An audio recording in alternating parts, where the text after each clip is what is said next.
Hello faithful viewers and welcome back to another Transformers review. This time we're looking at the first movie deluxe class Jungle Bonecrusher. Now this version of Bonecrusher came out for the Allspark Power subline, and he is just a straight up redeco of the earlier version of the figure. He still retains the Buffalo Minesweeper vehicle that the original Bonecrusher had. This time though he is decoed in primarily a green colorization, though he still retains kind of this creamy look that the OG Bonecrusher had. And it's dotted throughout the vehicle mode and more especially in the robot mode just to help break that green up. So yeah, there's not a lot of difference between this figure and the original figure in terms of overall look and design. Green body, you've got blue windows, the cream on the Minesweeper apparatus here. You've got, well, it falls off. This version of the figure apparently is renowned for having quality control issues, and I can attest to that because this guy, this claw, this sweeper, falls off all the time. So I might end up transforming him in a little while by just taking it off and doing it separately. Parts forming, you know, whatever, but it's necessary. You have 3 rolling tyres on each side, plus a couple of faux spare tyres on each side as well. In terms of how he rolls though, it may seem on camera like it's decent, but it's not. And I've always noticed with this guy that he doesn't ever lie quite flat. The front tyres, sure, but if you have a look at the rear tyres, they are not rolling in conjunction with those front ones, so that's a little bit of a shame. You have some painted yellow for the headlights there, and on this side you have Michael Bay's dog Bonecrusher, who he named after this character. I like to think it's a bit of a coincidence, isn't it, that he has a dog called Bonecrusher and there's a Transformer called Bonecrusher. Yeah, whatever. And then the last little bit of detail to discuss for a vehicle mode, there is a nice purple Decepticon logo on the back of the scoop. To transform Bonecrusher, he is relatively simple actually. Now, we're going to take this big scoop off, as I said I would, just because it will fall off all the time. So let's put that to one side, we'll deal with that last. Taking a look at the figure proper then, we're going to start at the back, and I'm just going to unclip the back tyres at these little prong bits here, and just take this rear section and fold it straight up. And then that should free us on the sides here to lift these up. Now Bonecrusher actually does a very interesting thing with his transformation where he kind of turns inside out, upside down. I'm going to move the tyres out like this at the front of the Buffalo. And then we're going to take this entire top section and split it. And we're just going to rotate it all down like that. And just make sure it's all spread out and flat so we've got enough clearance. Then we're going to take the legs and we're going to fold them up like this. Now that's what I mean by the inside out, upside down, where basically the legs and the arms trade places with one another.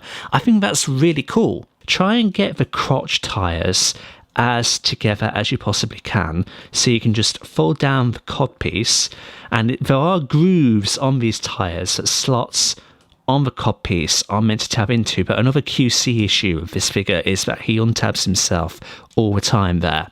Then we are going to twist the legs around at the upper leg, and then we can fold these toes out like so, and then the wheel feet are on hinges, so just hinge them in so the tyre is dead centre of the leg, and then you can fold the front toe down for a bit more stability and take this green bit which was on the outside of the truck, well not the truck but the Buffalo, and then just rotate it to the side just in an effort to maybe give him a little bit more stability. It's the same thing on this leg.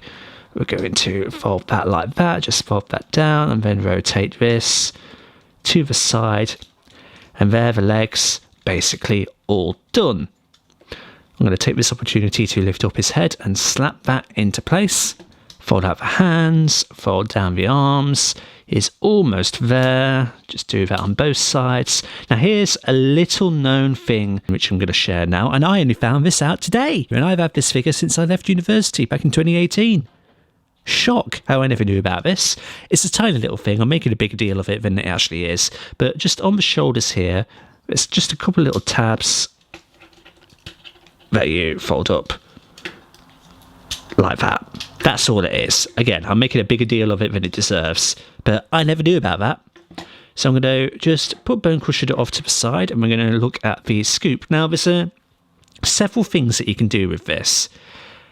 For a start, take this bit and just rotate it all the other way around. That just makes this dead center on his back when we get to reattaching it. I'm going to fold it like that, and then you can separate that and bring it down and collapse it like that. Now, this is the automorph gimmick of a figure, which I'll discuss now. There is a lever right here, which what you're meant to do is push it up and down, and basically does that. But you can manually do it anyway, because it's just a very basic gear system all throughout it.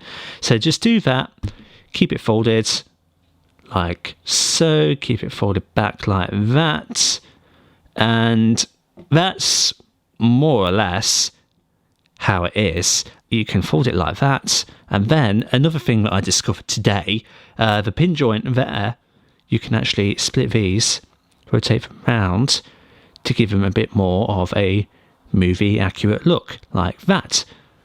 And then if we just reattach it to his back, plug it in as best you can. In robot mode, Bonecrusher actually does have a bit of an intimidating silhouette about him, which is good. He's a Decepticon, he's meant to. He is a little bit stubby, I suppose. He's very hunched. That's just a matter of the overall design of Bonecrusher, though. So I think the designers did an admirable job of translating the CGI model, which you don't see for very long on screen, by the way, but they did an admirable job of translating it into a figure for a first attempt. It's not bad. It's not great, mind you, compared to other first movie figures that are out there. This figure is far and away probably the weakest of the first movie line. And that's me thinking about Barricade when I say that, because I have issues with that Barricade figure, and you can check out the review for Barricade in the top corner. Anyway, this is Bonecrusher Spotlight. Let's not take it away from him. Let's take a quick look at that noggin in further detail. There's not much difference between the head sculpt with this one and the original. It's precisely the same, with just a speck of blue on his forehead. Again, he's all spark powers, so you've got to milk the blue all around him. So it's on his forehead just above his nose. There is a blue panel just behind his head, and of course the shades of blue for the windows all along his arms. You've got some electric blue on the forearm bits there, bits on the inside of the legs, so you've got to milk that for all it's worth. The green still pops, as it rightfully should. The legs appear relatively unpainted, unchanged in terms of colour from the original, apart from the toe spikes now being green as well. I think the colour does complement him quite well, and I actually think that the green version of Bonecrusher looks nicer than the original. The original, just a beige cream, looks a bit bland overall, uninspired. The green combination here just helps him have a little bit more character, a little bit more pop. I like that for him. One detracting thing about this figure, though, is just the amount of sheer backpack he has going on. You've got to do something with that claw arm, don't you? And you've got to do something with front tyres. But he is a bit of a Kirbly mess. So he's got a backpack on him. If you don't get the feet situated properly, then he's going to fall over on you. And of course, if we look at his arms here, panels galore. And there's no articulation really in the arms in terms of elbow. What you have gimmick-wise is this really strange thing, which I believe is based off concept art, where you can basically extend the arms for some reason. You do that on both sides. And that's the thing you can do. Did the Studio Series abandon that idea? I seem to think it did, because I don't know what the purpose of this is. Of course, the other gimmickry thing that we can do is to take the grabber arm here and hinge it any which way you want. You can situate it above his head like that. You can still do the thing. You can rip it off, and you can still do the grab thing with him. In terms of articulation, Bonecrusher has a ball jointed head, so you have an impressive range of motion. You can go all the way around with that, and plus you can do this thing, which is really a transformation gimmick, but you can give him extra articulation with the neck if you so desire. There is an upper shoulder swivel. It is hindered by this stuff here, so you can only go so far round each way.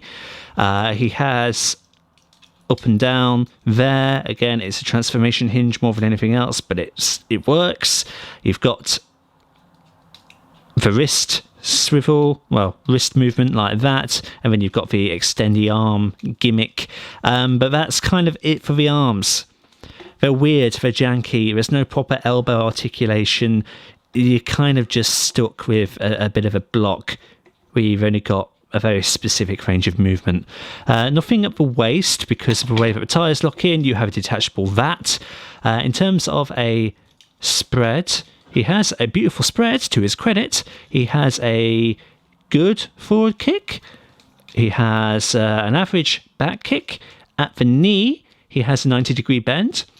And then at the feet, he just has that. But again, it's a transformation thing. I suppose you can do some stuff with it. And then there is just a little bit of swivel at the very top of the leg. It's a ball joint, but again, it's hindered just because of all of this crap all over him. So overall articulation is quite limited.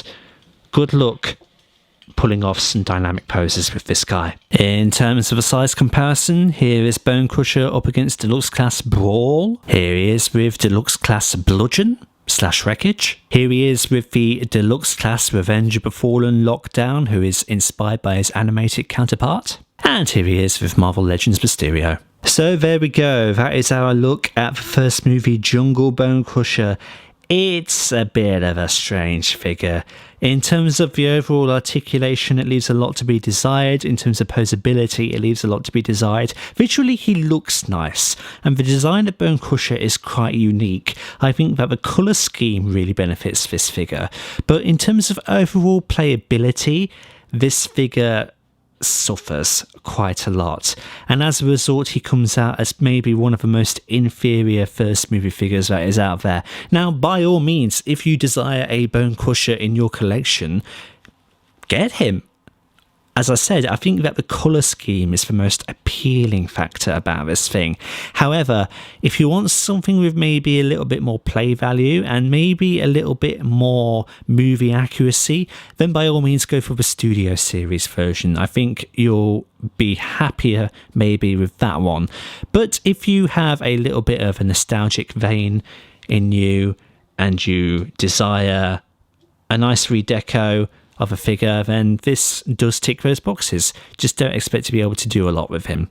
He's more of a display thing, really, than a toy, and especially with all the QC issues that this particular version of the figure seems to have. So I can't quite recommend him outright.